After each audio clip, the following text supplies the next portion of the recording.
யானவரையும் நாங்கள் வரவேற்கிறோம் அப்பா. புதிய நாளுக்காய் மக்கள் நாங்கள் நன்றி செலுத்துகிறோம். புலம்பல் 3வது அதிகாரம். நாம் நிர்மூலமாகாமல் இருக்கிறது கர்த்தருடைய கிருபையே, அவருடைய இரக்கங்களுக்கு முடிவில்லை. அவை காலைதோறும் புதியவைகள். உமது உண்மைகள் பெரிதாக இருக்கிறது. கிறிஸ்துக்குள் பிரியமானவர்களே, ஆண்டுடைய இரக்கங்களுக்கும் ஆண்டுடைய கிருபைகளுக்கும் முடிவே இல்லை. கர்த்தருடைய கிருபை நிமித்தமாகவே நாம் நிர்மூலமாகாமல் இருக்கிறோம். நம்மளுடைய வாழ்க்கையில் ஒவ்வொரு நாளும் நாம் கடந்து வருகிறது அவருடைய கிருபை. ஒவ்வொரு நாளும் நம்மளை நடத்துகிறது அவருடைய கிருபை. ஒவ்வொரு நாளும் நம்மளை பலப்படுத்துகிறது அவருடைய கிருபை. ஒவ்வொரு நாளும் சோர்ந்து போன சூழ்நிலையில் நம்ம தாண்டி வருகிறது அவருடைய கிருபை. ஆண்டவர் சொல்கிறார், என்னுடைய கிருபையும் என்னுடைய இரக்கமும் முடிவடைவதில்லை, அவை காலைதோறும் புதியவைகளாய் இருக்கிறது.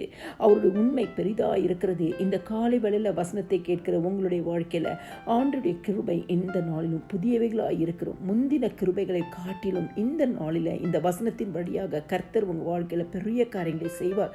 புதிய கிருபைகளை தருகிற தேவன் புதிய வழிகளை உண்டாக்கி தருவார். புதிய பாதைகளை உங்களுக்கு உண்டாக்கி தருவார். புதிய வழிகளை உங்களுக்கு உண்டாக்கி தருவார். எதிர்பார்த்துக்கிற புதிய காரியங்களை கர்த்தர் இந்த நாளிலும் உங்களுக்கு செய்வார்.